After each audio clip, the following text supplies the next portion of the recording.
faites pour vous organiser pendant les séances de loisirs non encadrées?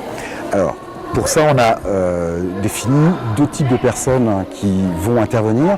Sont le responsable de séance qui, lui, va ouvrir le hall des sports, donc donner l'accès au mur, donner l'accès au matériel, puisque c'est lui qui est responsable du matériel, et aussi définir qui peut surveiller la séance en tant que surveillant. Hervé vient de nous faire une présentation succincte du rôle du responsable de séance et du surveillant pour les créneaux loisirs. Est-ce que tu peux nous détailler un peu ce que c'est que le rôle du surveillant?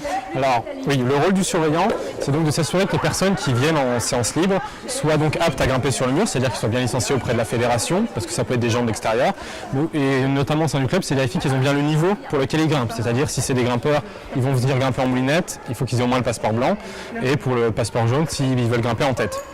Alors nous au club on a décidé en fait d'avoir un objet pour identifier le surveillant. Donc ici c'est Gary, donc la mascotte en fait du club. En fait l'intérêt c'est d'avoir vraiment un objet assez volumineux qui nous empêche dans nos mouvements, qui nous empêche de grimper avec.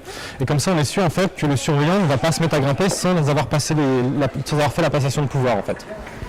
Et donc ce qu'on fait, c'est que quand on veut passer le rôle de surveillant à quelqu'un d'autre, on va lui donner Gary, et donc il va être le détenteur de Gary, et ce sera lui qui va surveiller la séance, et nous on peut aller grimper tranquillement. L'idée c'est vraiment de pouvoir grimper et de ne pas passer 2 heures à venir juste pour surveiller une séance.